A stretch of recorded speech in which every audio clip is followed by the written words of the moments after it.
Today we're breaking down Novo Nordisk's billion-dollar deal on a new obesity pill that's not a GLP-1, and why it could be a game-changer, plus a major new study on the Semaglutide pill, a surprising report on just how much GLP-1s are driving up drug costs, and how one weight loss giant is crumbling because of these medications. And stick around, we'll show you fresh data that reveals exactly how GLP-1s are shaking up the entire pharmaceutical industry and your wallet.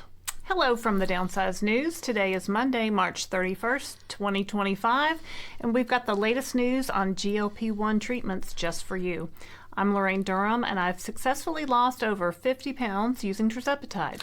And I'm Christopher Durham, and I've lost 102 pounds with the help of GLP-1s. Today, we're diving deep into the latest news on GLP-1s, from Mounjaro and Zepbound to Wegovy, Ozempic, tirzepatide, and semaglutide, and of course, a few new ones coming along. Before we get started, a quick reminder, we're not doctors. While we're passionate about GLP-1s and fighting the disease of obesity, it's essential to consult with a qualified healthcare professional before beginning any new medication or treatment. Don't forget to hit that like button, subscribe to our channel, and ring the notification bell so you never miss an update. Now let's explore today's top stories and see how they impact the world of GLP-1s. Story number one, this past week, Novo Nordisk made two major moves in the obesity drug space, and one of them isn't a GLP-1. On Friday, Novo announced a deal worth up to $1 billion with Lexicon Pharmaceuticals. The deal gives Novo exclusive worldwide rights to a new obesity drug called LX9851. Sexy name. But this one is different from the medications many patients are using today. LX9851 is an oral pill, not an injection, and it doesn't target GLP-1 receptors. Instead, it blocks an enzyme in the body called ACSL5. That enzyme plays a key role in how the body stores fat and burns energy. By blocking it, researchers hope the drug can help patients lose weight and maintain it over time. Lexicon CEO Mike Exton explained why this approach could be a game changer. He said, ACSL5 inhibition may activate what's called the ileal brake. That's a natural process in the body that slows down digestion and sends hormonal signals to tell you that you're full. In early animal studies, LX9851 showed real promise when combined with semaglutide, the active ingredient in popular GLP-1 drugs. It helped reduce weight, food intake, and fat mass even more than semaglutide alone. It also seemed to help prevent the weight regain that can happen when people stop taking a GLP-1. The plan is for Lexicon to lead early development and preclinical studies. Once they're ready to apply for human trials, Novo Nordisk will take over. Lexicon will get $75 million up front in near-term milestone payments, plus potential royalties if the drug ever makes it to market. That deal came just 4 days after another big move from Novo, which we reported on last week. On Monday, they paid $200 million to license a new drug from United Laboratories. That drug is a long-acting triple agonist designed to target 3 hormone receptors, a GLP-1, GIP, and a glucagon. It's the same strategy behind Eli Lilly's next-generation drug retatrutide, which is now in late-stage trials. And this isn't the first time Novo has opened its wallet. Last week, Novo acquired another deal. They acquired Collective Pharmaceuticals for nearly $1.1 billion. That company is developing treatments that could focus on both heart health and obesity. All of these moves show that Novo is serious about building a next-generation obesity pipeline. They're not just betting on GLP-1s like semaglutide. They're investing in new science, new targets, and new treatment options. For people using GLP-1s today to treat the disease of obesity, this could mean more choices in the future, pills instead of injections, combinations that work better together, and possibly treatments that make it easier to keep weight off long term. Novo's strategy is clear. They're not slowing down, they're stacking their deck for what's next in obesity care. These guys are spending money left and right. They are spending some big bucks to acquire the next generation of obesity drugs, in addition to making some themselves. It's crazy. It's big business. Yeah. And I think $75 million sounded low, actually. That sounds like a deal. Right? Because they're making billions per quarter, so I don't know. Sounds low. Well, I wish I was in the drug making business. There was a couple of different layers of payments that could happen. So there's some licensing fees and other things that could happen if the drug launches. So it could be billions before it's over with. In story number 2, a new study is shining a light on an option for people who don't like needles. And who does like needles? It's called the SOUL trial, and it looked at oral semaglutide, also known as Rybelsus, in people with type 2 diabetes and high heart risk. The big news? This daily pill helped cut the risk of heart attacks and strokes by 14%. It also helped people lose weight and lowered blood sugar. But there's a catch. The results were presented this past week at the American College of Cardiology's big scientific session in Atlanta. It's one of the most important heart health conferences in the world. Thousands of doctors, researchers, and healthcare professionals were there to hear about the latest heart studies, and this one made headlines. Many of you know semaglutide as an injection. It's the same medicine used in Wegovy and Ozempic. The shots have been shown to help with weight loss, heart health, and even kidney disease. But some people simply don't want to take a shot, even if it's tiny and almost painless. Doctors say many patients flat out refuse injections. That's why this pill matters. It gives those patients another option. The SOUL trial followed nearly 10,000 people for almost 4 years. These were folks who already had serious heart problems or kidney disease. About 12% of people on the semaglutide pill had a major heart event.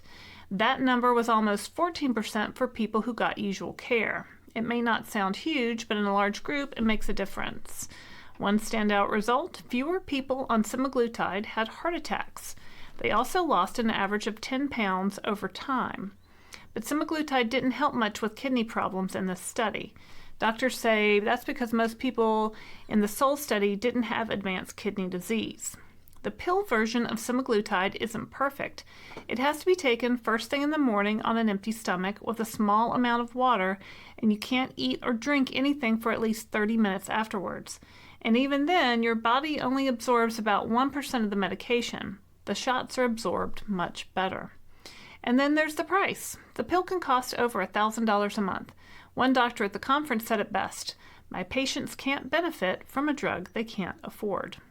For people like Christopher and me who pay out of pocket for our GLP-1 medications, this hits close to home. It's one more example of how these medications are life-changing, but also financially out of reach for many. So Rybelsus has more benefits than you'd expect as well.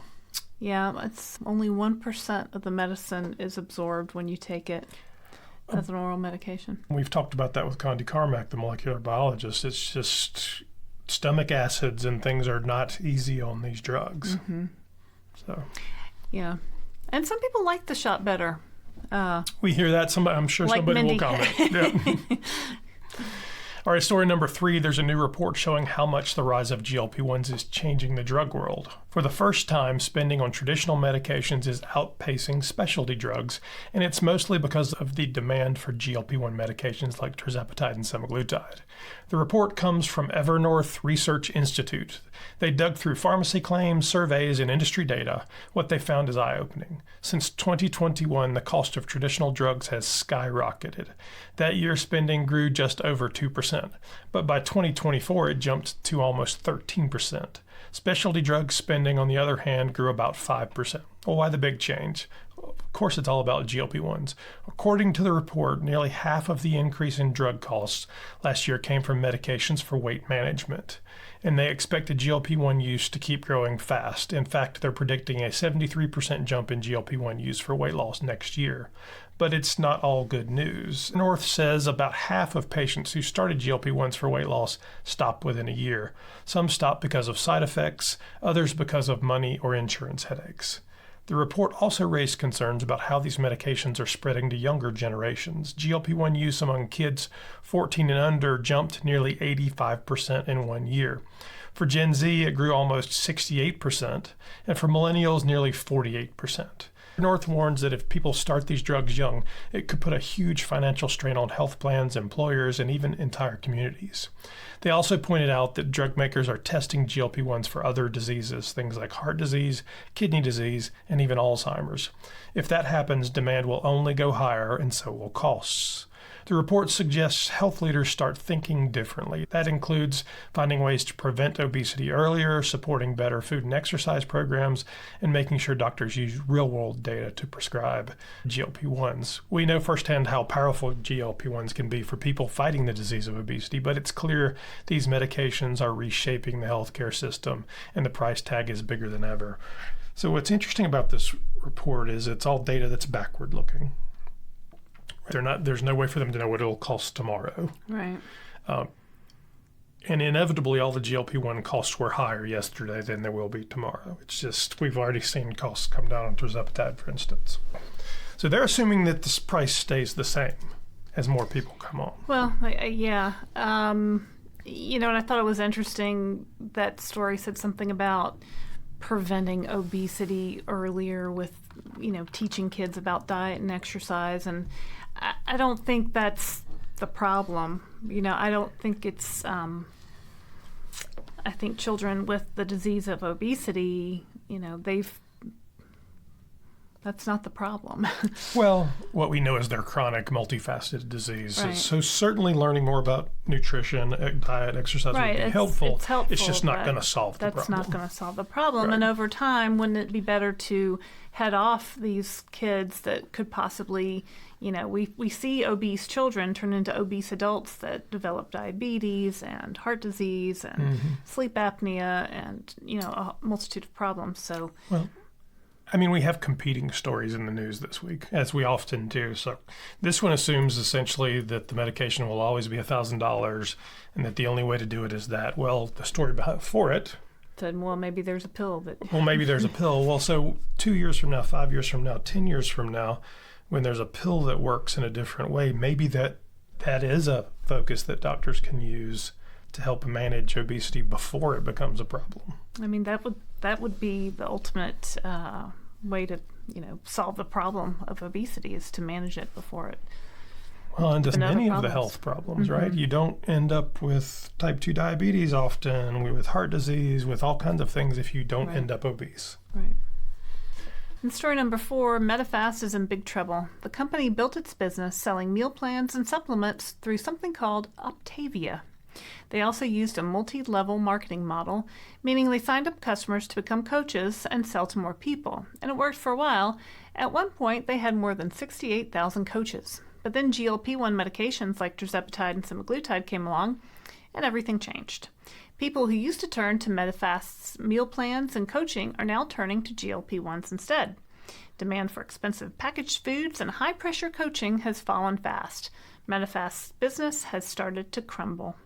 The company is caught in what Wall Street calls a flywheel effect. As more people leave, more coaches quit. And as more coaches quit, fewer people want to buy.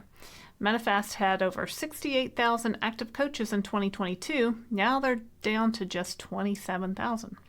Revenue has fallen too. Back in 2021 and 2022, Medifast was making record profits. I'm sure right after COVID, right? Now their sales are down more than 65%. Their stock price has collapsed, down 95% from the peak. Today, Medifast is worth less than the cash they have in the bank. It does not sound good. But they're trying to fix it. Medifast wants to rebrand as a GLP-1 friendly company.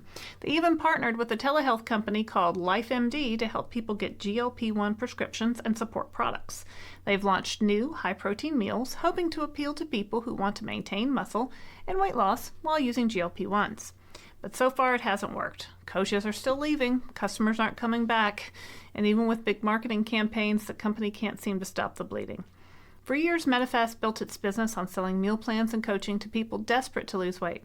But GLP-1 medications have changed the game. Now many people don't want meal replacements. They want medication. They want real food. And they want long-term weight loss success. And that leaves Medifast in real danger of being left behind. So what do you think of this? Did you ever do this program? Wah, wah. No, I never did Medifast. I know several people who did. I had a sorority sister in college that did this, and it was helpful in enabling people to drop weight fast, right? Sometimes even maybe a little too fast, and they had other problems related after that. And I think they're smart to try to shift into a GLP-1 companion space, but people don't want to just drink 3 shakes a day. People want to eat food. And so maybe they can shift again. But, I think we're going to see more and more of these weight loss companies having a hard time, like Weight Watchers, like, all of these places that if they don't shift into the GLP-1 space, they will not last. Well, you've done all of them, so. I mean, we've seen Nutrisystem go. I think Nutrisystem is out of business, right? Jenny Craig. I think. I don't all know. those prepackaged meal places. I think just people don't want to spend stuff and go on a liquid diet. They'd rather take the shot because they know it works and just eat what they want, but less. Well, should be interesting to see what happens. So story number 5, there's another entry in the race to launch a next-generation oral obesity medication. Lots of people out there fighting for this oral drug. This time it's from a company called Rani Therapeutics, and they're working on a pill called RT114. Rani just shared early data showing that their pill worked as well as the injectable version of the same drug. The drug is a GLP-1 and GLP-2 dual agonist. That means it works on 2 different gut hormones to help with weight loss. In their study, they tested RT114 on animals and compared it to the shot version called PG102. Both groups got the same dose, about 12 milligrams. The pill showed 111% bioavailability compared to the shot. In plain terms, it delivered slightly more medication into the system. It also worked faster, hitting peak levels in 0.7 days versus 1.3 days for the injection. When it came to weight loss, the results were almost identical. Both groups lost an average of 6.7% of their body weight, but the pill group had more consistent results. The injectable group saw more ups and downs in how much they lost. In an early human trial of PG102 injections, patients lost an average of 4.8% of their body weight after just 5 weeks. Some lost as much as 8.7% in that short time. That's faster than what we usually see with today's GLP-1 medications, which often take months to deliver those results. The pill version was well tolerated in animals. It had a 90% success rate in delivering the medication. It passed safely through their bodies after doing its job. Rani says they plan to start human trials of RT114 later this year, likely around mid-2025. If those trials go well, this pill could give people living with obesity another choice, one that doesn't require injections. A GLP-1 and a GLP-2. I haven't seen that one so far. Yeah, people are just racing to develop these drugs, right? Especially an oral version. And I think it's important to point out, are there oral versions of semaglutide or tirzepatide that we can get now? I think there's only one, Rybelsus, and it's called Rybelsus. Any other ones that people may see on the internet are not a thing, right? Well, they sell them, but they haven't been tested. There's no FDA regulation, so we don't really know whether they work. Now, if you go back to that first story, I think it said there was like 1% bioavailability on some of those drugs, so it's expensive, And the only current oral GLP-1 is Rybelsus. Correct. Good to know. In story number 6, a new partnership between Collective Health and Noom aims to make GLP-1 medications more accessible and affordable for people managing obesity. The 2 companies have launched Collective Health plus Noom Med with Smart RX. The program is designed for employers who use Collective Health to offer their employees a weight management solution that includes access to a GLP-1 medication. According to the companies, the program combines Noom's digital health platform with Collective Health's benefit system. It includes lifestyle coaching, care navigation, and medication access. They say the program offers flexible cost-sharing options and could help reduce costs for employers and employees. Collective Health reports that companies using this program could save up to 28% compared to traditional coverage. The program also includes prescription services from clinicians and streamlined pharmacy fulfillment, including home delivery of medications like Zepbound and Wegovy. The companies say the goal is to address the growing need for affordable weight management options. Obesity affects more than 40% of U.S. adults, and the economic impact of obesity is projected to exceed $4 trillion worldwide by 2035. Noom's chief commercial officer, Cody Flair, said the program is focused on helping employers offer these medications to employees by lowering costs and improving access. The new offering is available now to Collective Health's employer customers. A webinar is planned to provide more information about the program. Essentially, you've got insurance companies, PBM companies, partnering with Noom to deliver a suite of services. I mean, that's nice. Yeah. I did Noom once for about 6 months. I lost a few pounds. It's a handy, you have to go to it every day and you have to play the little games and it gives you information. And, I found it helpful, but not helpful enough, I guess. But partnered with these other things, it might really make an impact. Yep. Story number 7, there's fresh data showing just how much GLP-1 drugs are shaking up the pharmaceutical industry, and spoiler alert, it's a lot. A new report from Deloitte says that the world's biggest drug companies are now making better returns on research and development spending. The report is called Measuring the Return from Pharmaceutical Innovation. It looks at the top 20 global pharmaceutical companies, and according to Deloitte, those companies' returns on R&D jumped from 4.3% in 2023 to 5.9% in 2024. What's driving that growth? You guessed it, GLP-1s. Drugs just like the ones many of you and Laraine and I are using to treat the disease of obesity.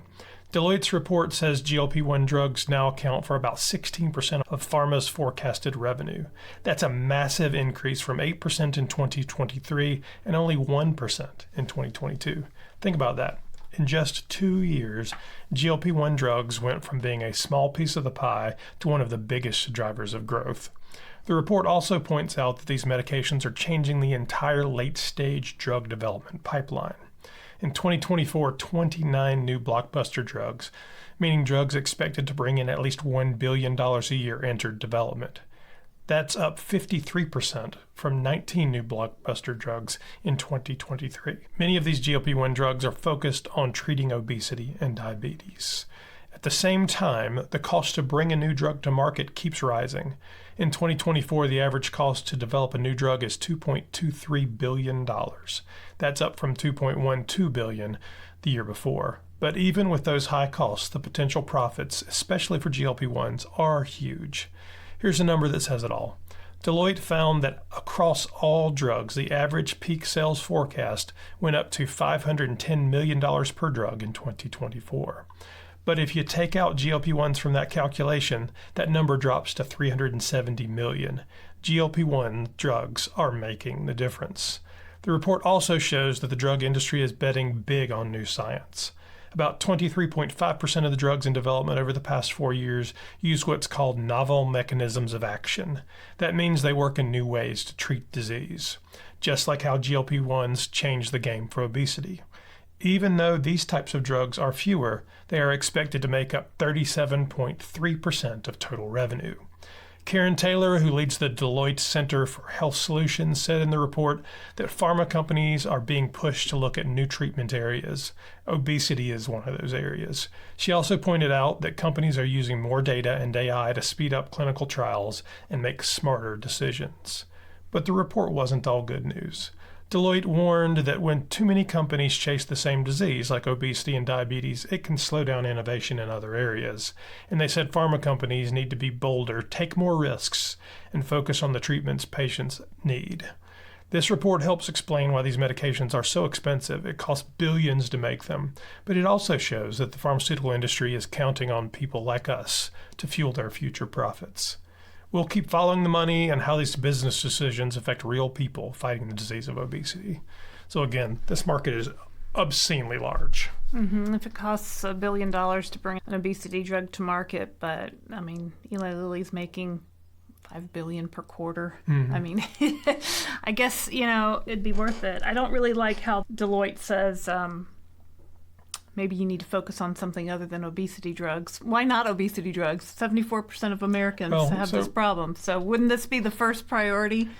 Well, so for those of you who aren't familiar with Deloitte, Deloitte is a big consulting company, mm-hmm. right? So they're not doctors, they're not pharmacists. They're probably not people using these medications, honestly. They're just consultants. So everything that a company like this looks at is short term. There's no long-term view for this. There's no saying, well, what happens if GLP-1s get into the mainstream and how does it change the impact on the economy, on health, on all that 5 years from now, 10 years from now?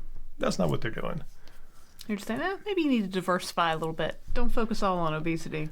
Maybe focus on something else. They want investment to yield profits. Yeah, well, there you go. And that's the latest news from the Downsized. We hope you found today's insights helpful as you navigate your GLP-1 adventure. And while you're here, don't forget to check out our Downsized store at thedownsized.org, where you'll find GLP-1 companion products and more to support your adventure. We are Amazon affiliates, so we make a small commission off each purchase. Before we sign off, if you've enjoyed following the adventure Laraine and I are on and want to stay updated with real stories, insights, and tips about GLP-1 medications, please like this video and subscribe to our channel. Be sure to hit the notification bell so you never miss our latest updates. And of course, a special thank you to our Club Downsized members. Your support means the world to us and allows us to keep creating content that inspires and informs. We couldn't do this without you. If you'd like to join Club Downsized, go below and hit the join button. You can learn more about it. Okay, well, that's it for the news for today. I'm Laraine Durham. And I'm Christopher Durham. We are the Downsized. We'll see you next week.